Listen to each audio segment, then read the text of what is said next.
Sa ngala ng Ama at Anak at Espiritu Santo, Amen.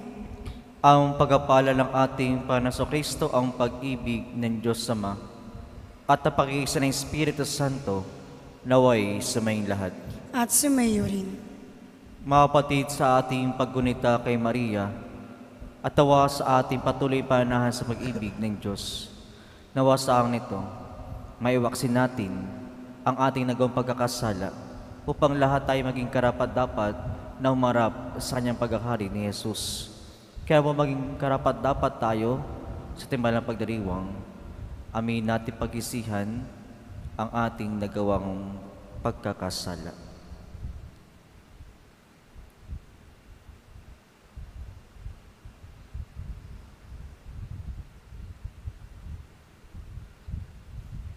Tayo pong lahat, inaamin ko sa mga pangyarihang Diyos at sa inyong mga kapatid, na lubha ko nagkasala sa isip, salita at sa gawa at sa aking pagkukulang.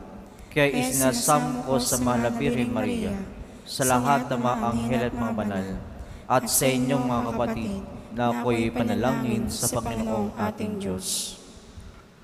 Kaawan tayo ng mga pangyarihang Diyos, patawarin tayo sa ating mga kasalanan, at patnubayan tayo sa buhay na walang hanggan. Amen.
Manalangin tayo.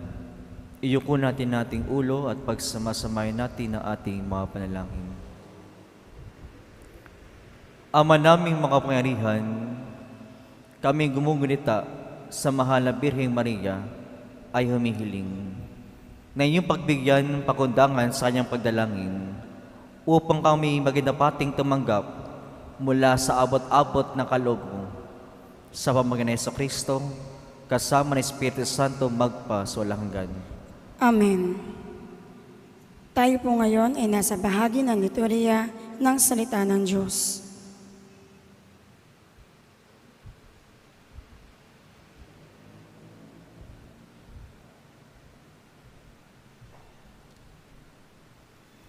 Ang salita ng Diyos mula sa sulat ni Apostol San Pablo sa mga taga-Roma.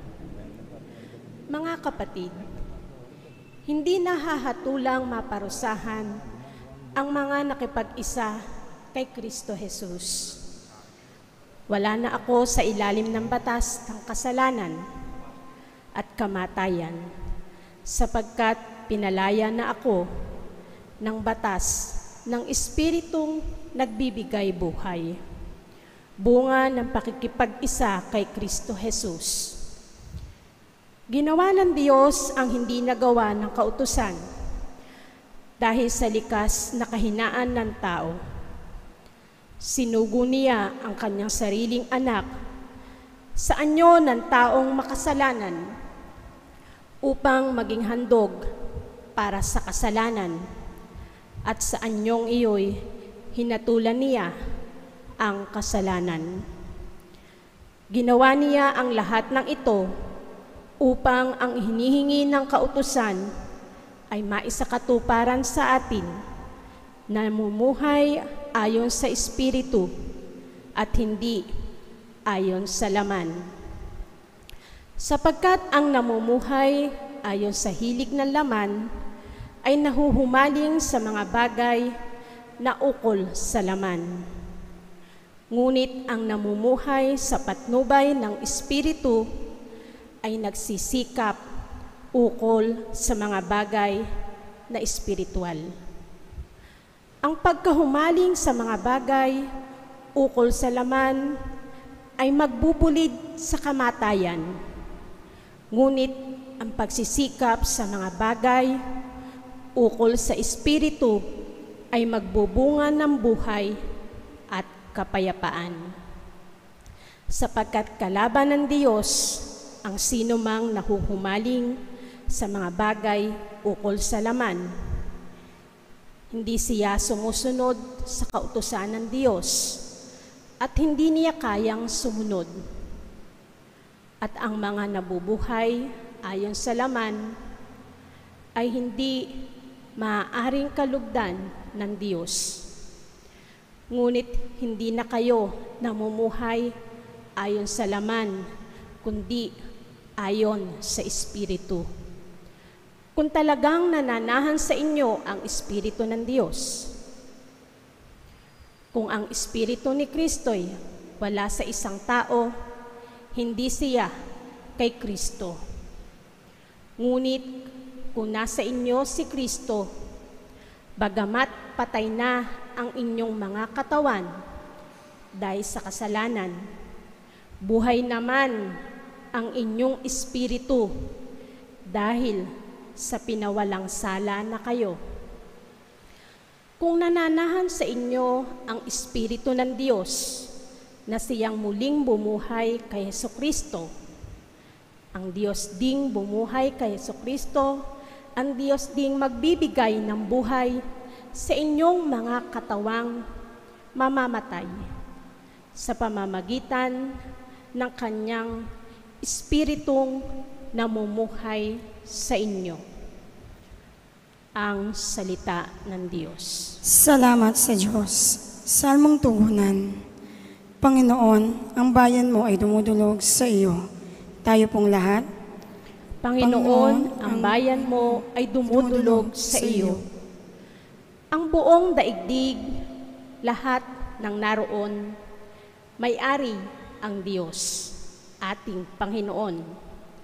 Ang mundo'y natayo at yaong sandigay, ilalim ng lupa, tubig, kalaliman. Panginoon, ang bayan mo ay dumudulog sa iyo. Sino ang marapat umahon sa burol? Sa burol ng puon, sino ngang aahon?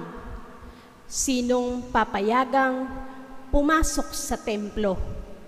Sinong tutulutang pumasok na tao? Siya na malinis ang isip at buhay, na hindi sumamba sa Diyos-Diyosan, tapat sa pangako na binibitiwan.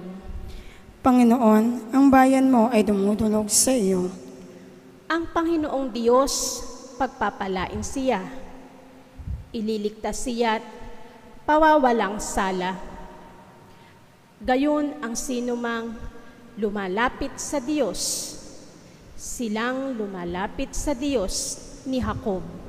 Panginoon, ang bayan mo ay dumudulog sa iyo. Tayo po ay magbigay galang sa mabuting balita ng Panginoon.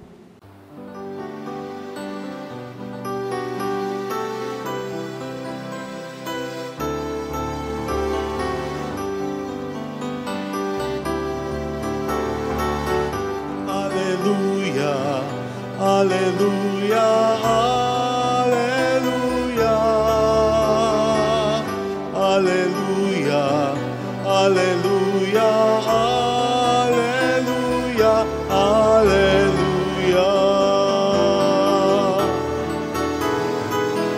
Alleluia, Alleluia, Alleluia.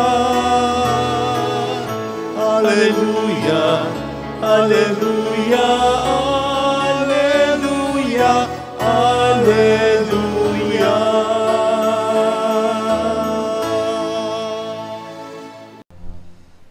Sumainyo ang Panginoon. At sumayo rin. Ang mabuting balita ng Panginoon ayon kay San Lucas. Papuri sa iyo, Panginoon.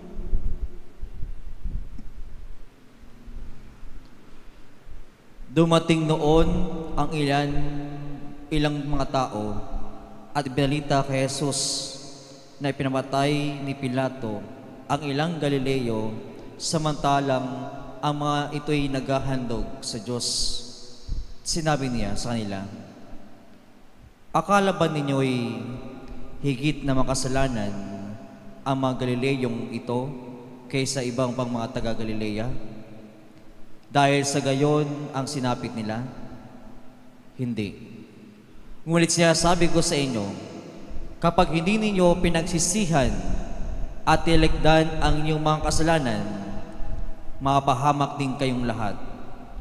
At ang 18 namatay na mabaksakan ng tore ng silo, akala ba niyo'y higit silang makasalanan kaysa ibang naninirahan sa Jerusalem?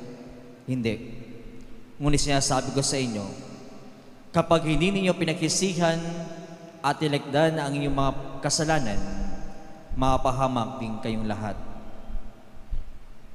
Sinabi sa kanila ni Jesus ang talinghagang ito, may isang tao na may puno ng igos sa kanyang ubasan. Minsan, tinignan niya kung may bunga ito, ngunit wala siyang nakita. Kaya sinabi niya sa tagapangalaga ng ubasan, 3 taon na ako'y pumaparito at naghahanap ng bunga sa punong ito, ngunit wala akong makita. Putulin mo na. Nakasisikip lang yan.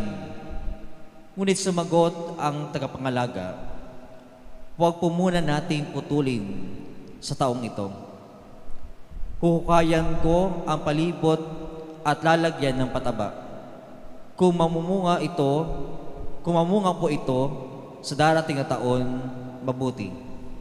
Ngunit kung hindi, putulin na natin. Ang mabuting balita ng Panginoon. Pinupuri ka namin, Panginoong Hesukristo.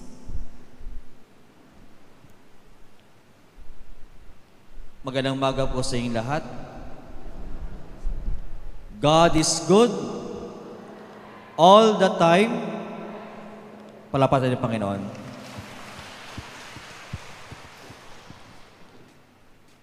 Mga kapatid, bakit ba punong-puno tayo ng pagkakasala? Bakit ba tayo nahuhulog sa ating ginagawang pagkakamali sa buhay? Dahil tandaan natin, ang ating paligid ay lagi na dyan ng kasamaan. At ang kasamaan ay laging tinutukso ang bawat isa sa atin upang tayo mahulog sa pagkakasala. At iyon ang dapat natin tingnan, mga kapatid, sa araw nito. Paano natin mapaglalabanan ang kasalanan? Paano tayo manatili sa kabutihan at kabanalan upang ang ating ginagawang pagkakamali ay ating maiwasan? Mga kapatid, narinig natin sa ating mga pagbasa, ano ba ang dapat manatili sa atin? At ano ba ang ginagawa ng Diyos para sa atin upang tayo manatili sa kabanalan at kabutihan ng ating buhay? Narinig natin sa unang pagbasa mula sa sulat ni San Pablo sa mga taga-Roma, dapat manatili at manahan tayo sa Espiritu ng Diyos. Hindi sa hilig ng katawan, hindi sa paganasa ng sarili. Bagkus, ang nais ng Panginoon para sa atin na tinuturo ni San Pablo, kailangang manatili lagi sa espiritu ng kabutihan ng Diyos. Mga kapatid, iyon dapat ang ating tinitignan muli sa ating sarili bilang mga Kristiyano. Sa kabila ng mga tukso, sa kabila ng mga bagay na paganasa ng sarili, pagiging makasarili, tandaan natin, ang Diyos ay laging dapat manahan sa ating kalooban. Ang kabutihan ng Diyos ang siyang dapat nag-aalab sa ating buhay bilang Kristiyano. Sabi nga, ang pagkakasala, ang kasalanan, kasamaan, ay laging nandiyan. Hindi naman aalisin ng Diyos yung kasalanan. Hindi naman aalisin ng Diyos yung mga demonyo, kasamaan sa ating paligid. Pero tandaan niyo mga kapatid, may kalayaan tayong pumili. May pag-iisip tayong tignan, ano ang tama at mali. At nasa atin yun. Hindi inaalis ng Diyos para sa atin yung kalayaang mag-isip at umunawa. Pero bakit tayo nauhulog sa pagkakasala? Bakit pinipili pa natin yung kasamaan, yung kasalanan? Dahil sa ating kahinaan, dahil sa ating sariling pagdanasa ng katawan, kaya natin pinipili ang kasalanan at ang kasamaan. Mga kapatid, yun dapat ang lagi natin pinag-iisipan araw-araw. Yun dapat ang ating tignan muli sa ating buhay. Handa pa ba akong pumili ng mabuti? Handa pa ba akong pumanig sa liwanag ng kabutihan ng Diyos? O baka naman sa aking sarili bilang Kristiyano, lagi na lang akong nasa dilim ng pagkakasala. Na sa aking yugto ng aking sarili, hindi na ako makawala sa kasalanang ginagawa ko. Sa paulit-ulit kong pagkakasalang ginagawa sa aking kapwa at sa harap ng Diyos. Mga kapatid, kung nasa dilim tayo ng pagkakasala, kung yun ang ating nakikita sa ating sarili, anong sinasabi ng Diyos para sa atin? Balikan natin yung ating ebanghelyo.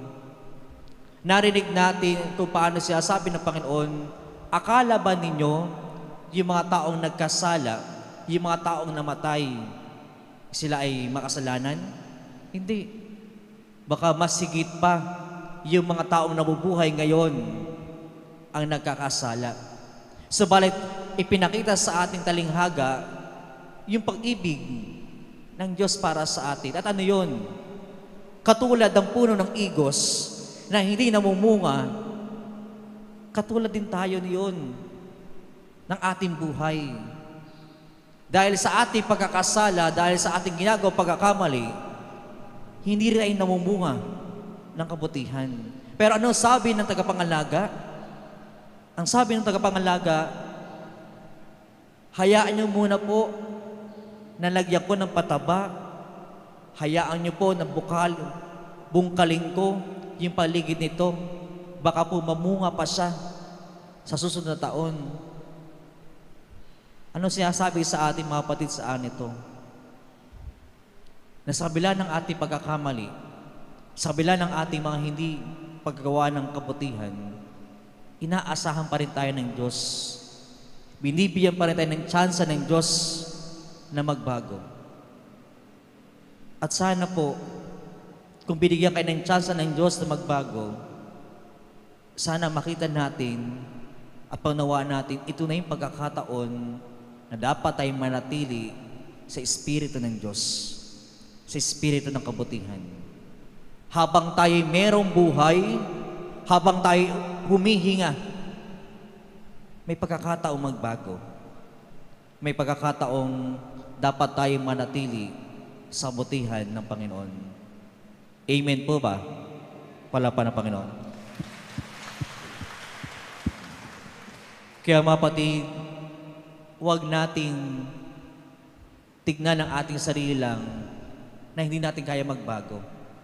Tingnan natin ang ating sarili na sa ating buhay, kailangan ngayon pa lang nais kong magbago para sa kabutihan sa harap ng Diyos at ang aking kapwa-tao. We do not postpone our repentance, our conversion. Kasi kadalasan sa atin, ang iniisip natin, mahaba pa naman ang buhay.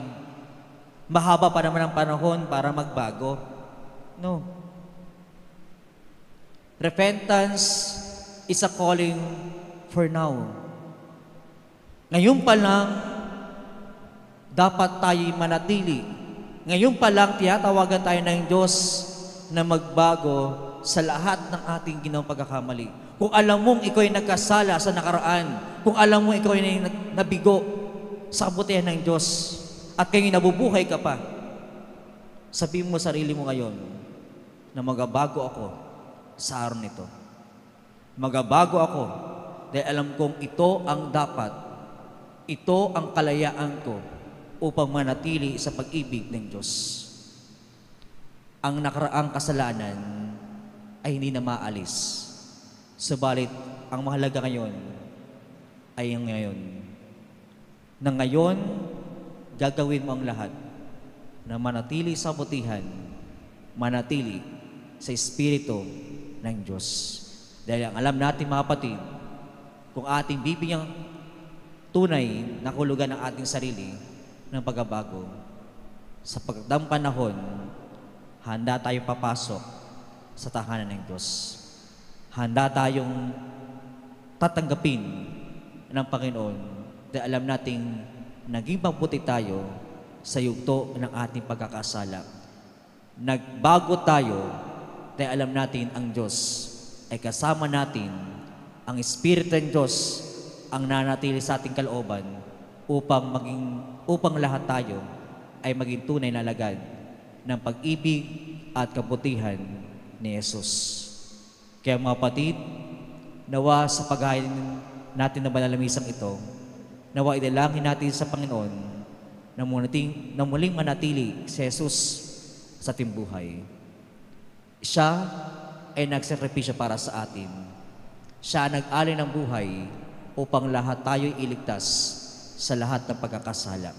At nawa sa ating pagtanggap sa Kanya, manatili lagi ang pag-ibig at kabutihan ng Panginoon.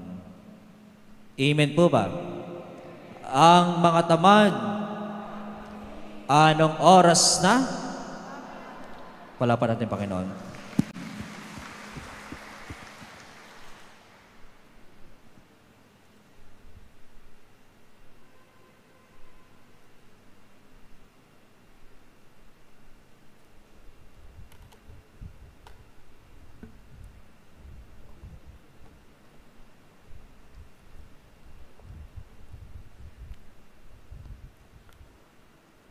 Mga kapatid, ang Diyos ay mapagtiis at mulat sa ating mga paghihirap. Manalangin tayo sa Kanya upang tulungan niya tayo sa daan ng pagbabago at pagbabalik loob. Ang ating tutugon, maging karapat-dapat tawa kami sa iyong mga biyaya, Panginoon. Maging karapat-dapat nawa kami sa iyong biyaya, Panginoon. Ang mga pinuno ng simbahan naway humikayat sa atin sa mas maalab na debosyon kay Kristo. Manalangin tayo sa Panginoon. Maging karapat-dapat nawa kami sa iyong mga biyaya, Panginoon. Ang ating mga komunidad naway makamit ang bunga ng sama-samang pananalangin at pagbabalik loob at harapin ang luklukan ng paghahatol ng Diyos ng may katapatan ng puso at kababaan ng loob. Manalangin tayo sa Panginoon. Maging karapat-dapat nawa kami sa iyong mga biyaya, Panginoon. Ang mga taong may pusong hungkag at nanlalamig, naway mapag-alab natin. Manalangin tayo sa Panginoon. Maging karapat-dapat nawa kami sa iyong mga biyaya, Panginoon. Ang mga nagdurusa, naway magkaroon ng lakas na tumawag sa Panginoon na malapit sa atin. Manalangin tayo sa Panginoon. Maging karapat-dapat nawa kami sa iyong mga biyaya, Panginoon. Ang mga yumao, naway makita ang mukha ni Jesus at manatili sa kanyang presensya magpakailanman. Manalangin tayo sa Panginoon. Maging karapat-dapat nawa kami sa iyong mga biyaya, Panginoon. Maging karapat-dapat nawa kami sa iyong mga biyaya, Panginoon. Mga kapatid, sa katahimikan ng ating puso, dalangin natin sa ating Panginoon ang iba pa nating intensyon at kahilingan.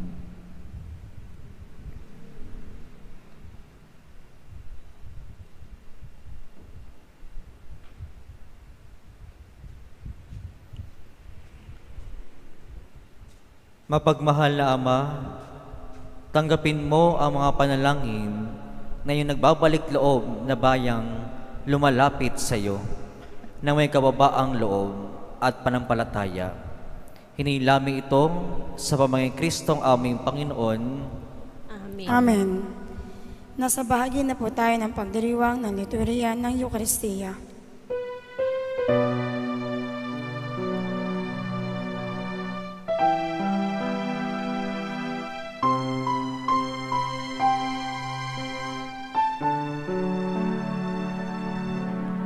Tanggapin mo, Panginoon, itong aking alay sa'yo. Ibibigay, ialay,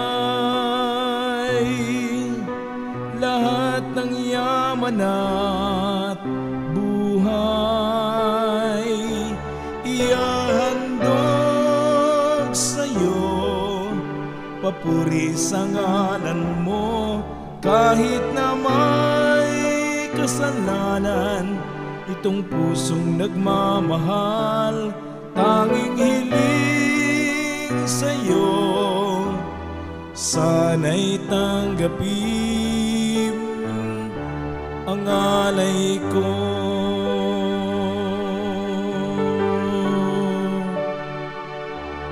Ang aking dalangin,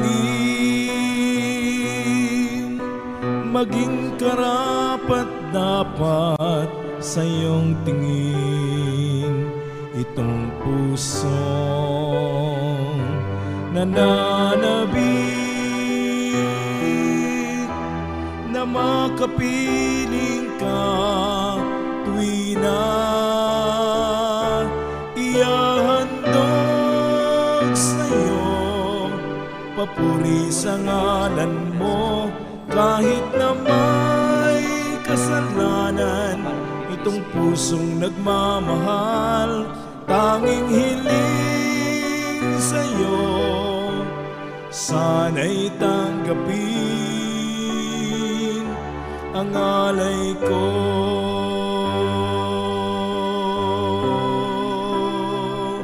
Ang alay ko.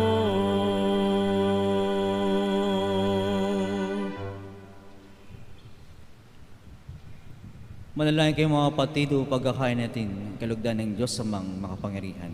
Tanggapin nawa ng Panginoon itong pagkain sa iyong mga kamay, sa kapurihan at karangalan sa ating kapakinabangan at sa buong sambayan ng banal.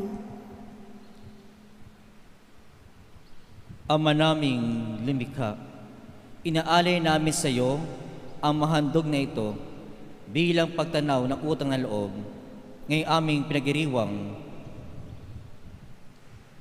ang paggunita sa ina ng iyong anak. Marapating mo maganap ang pagkapalitan ng iyong kaloob at ang aming handog upang mapakinabangan kami sa iyong ibayong pagtubos. Sa pamamagitan ng Jesucristo kasama ng Espiritu Santo, magpasawalang hanggan. Amen. Sumainyo ang Panginoon. At sumayo rin. Itaas sa Diyos ang iyong puso at diwa. Itinaasa namin sa Panginoon. Pasalamatan natin ng Panginoong ating Diyos. Marapat na siya ay pasalamatan. Ama naming makapangyarihan, ito'y marapat kay aming pasalamatan. Bukod mong pinagpala maging ina ni Jesucristo, ang mahal na birheng napupuri na gagalak sa iyo. Ikaw ang gumagawa ng tanang dakilang bagay. Ikaw ang lumilingap sa lahat kailanman. Nilingap mo ang mahal na birhen bilang iyong abang alipin, na iyong binigyan ng tungkuling kumalinga sa anak mong manunubos namin. Kaya kaisa ng maanghel, nakisiawit ng papuri sa iyo, na walang humpay sa kalangitan, kami nagbubunyi sa iyong kadakilaan.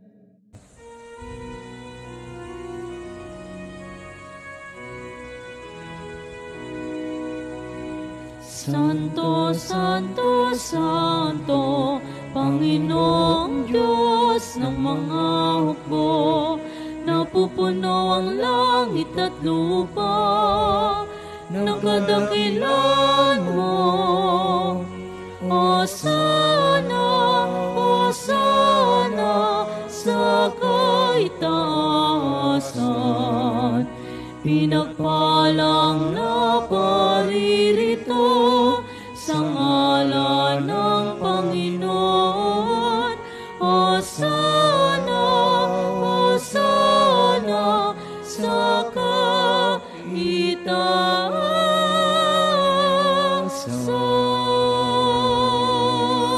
Ama naming banal, ikaw ang bukal ng tanang kabanalan. Kaya sa pamamagitan ng Espiritu, gayong banal ang mga kaloob na ito, upang para sa amin maging katawan at dugo ng aming Panginoong Hesukristo. Bago niya pinagtiisang pusa loob na maging handog, hinawakan niya ang tinapay. Pinasalamatan kanya. Pinaghati-hati niya yun. Iniabot sa niyang malagad at sinabi, "Tanggapin niyong lahat ito at kanin. Ito ang aking katawan na ihahandog para sa inyo."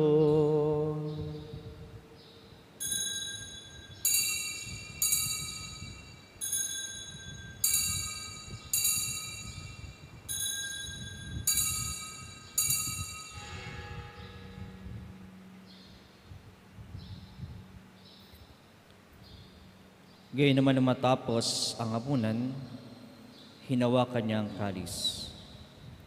Muli kanyang pinasalamatan. Iniabot niya ang kalis sa niyang malagad at sinabi, "Tanggapin niyong lahat ito at inumin. Ito ang kalis ng aking dugo, ng bago at walang hanggang tipan. Ang aking dugo ni bubuhos para sa inyo at para sa lahat, sa kapatawan ng mga kasalanan. Gawin niyo ito sa pag-alala sa akin."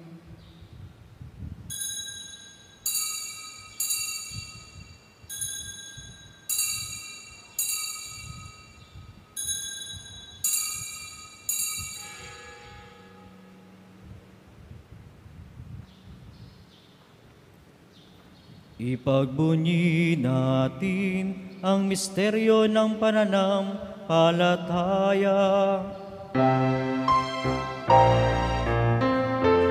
Kristo ay namatay, si Kristo ay nabuhay, si Kristo ay babalik sa wakas ng panahon. Ama, ginagawa namin ngayon ang pag-alala sa pagkamatay at muling pagkabuhay na iyong anak. Kahit nilalamig sa iyong tinapay nagbibigay buhay at ang kalis nagkakalob ng kaligtasan. Kami nagpapasalamat dahil kayo minarapat at tumayo sa harapan mo para maglingkod sa iyo. Isinasama namin kayo magkasalo-salo sa katawan at dugo ng Kristo ay mabuklod sa pagkakaisa sa pamamagitan ng Espiritu Santo. Ama, lingapin mo yung simbahang naganap sa buong daigdig. Puspusin mo kami sa pag-ibig. Kaisa ni Ate Dennis, naming obispo, at tanang kaparian. Alalahanin mo rin ang mga palig namin na himlay na ipag-asaling muling mabubuhay gayon din na lahat ng mga pumanaw. Kaawan mo sila patuloy sa iyong kaliwanagan, kapag napating kami lahat na makasalo sa iyong buhay na walang wakas. Kaysa ng mahal na Birhen Maria, Ina ng Diyos, ni San Jose na kanyang kabiyak na puso, kaysa ng mga apostol at lahat ng mga banal, lalo na San Juan Capistrano at San Isidro Labrador, ang namuhay dito sa daigdig ng kalugod-lugod sa iyo, may pagdiwan namin na pagpupuri sa kararangal mo sa pamamagitan ng anak namin Panginoong Yeso Kristo. Sa pamamagitan ni Kristo, kasama niya at sa Kaniya, ang lahat ng parangal at papuri ay sa iyo, Diyos Amang makapangyarihan, kasama ng Espiritu Santo, magpasa walang hanggan. Amen. Amen. Amen. Sa tagubilin ng galing utos sa turo na ating Panginoon sa Kristo, ipahayag natin ang lakas loob.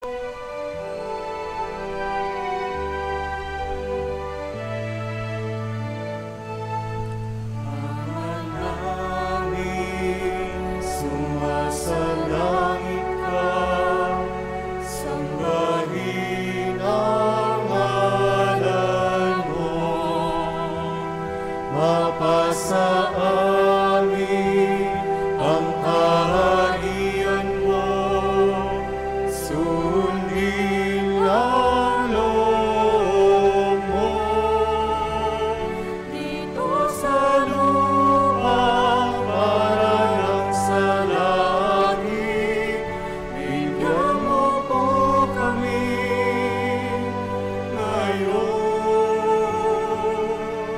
ng aming kakanin sa araw-araw at pagnawarin mo kami sa aming mga sala para napagpapatawan namin sa nagkakasala sa amin, at huwag mo kaming ipahintulot sa gusto, at iadya mo kami sa lahat ng masama. Iniling namin kami adjust sa lahat ng masama, pagkalooban ng kapayapaan na araw-araw. Iligtas sa kasalanan at ilayo sa lahat ng kapamakan. Samantalang aming panabikan dakilang araw ng pagkapahayag ng tagapagligtas naming si Yeso Kristo. Sapagkat iyo ang kaharian at ang kapangyarihan at ang kapurihan magpakailanman. Amen. Panginoong Yeso Kristo, sinabi mo sa iyong mga apostol, kapayapaan ang iniiwan ko sa inyo. Ang aking kapayapaan ay binibigay ko sa inyo. Tunghay mong aming panampalataya at wag ang aming pagkakasala. Pagkalawan mo kami ng kapayapaan pagkakaisa ayon sa iyong kalooban, kasama ng Espiritu Santo magpa sa walang hanggan. Amen. Ang kapayapaan ng Panginoon ay laging sumainyo. At sumayo rin. Magbigayan kayo ng kapayapaan sa isa't isa. Kapayapaan pa sa lahat. Kordero ng Diyos na nag-aalis ng mga kasalanan ng sanlibutan, maawa ka sa amin. Kordero ng Diyos na nag-aalis ng mga kasalanan ng sanlibutan, maawa ka sa amin. Kordero ng Diyos na nag-aalis ng mga kasalanan ng sanlibutan, ipagkaloob sa amin ang kapayapaan. Mga kapatid, narito si Kristo, ang Kordero ng Diyos. Ito ang nag-aalis sa mga kasalanan sa libutan.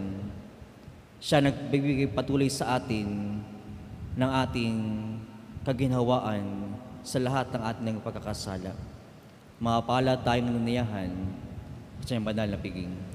Panginoon, hindi ako dapat na magpatuloy sa iyo, ngunit sa isang salita mo lamang ay gagaling na ako.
Manalangin tayo.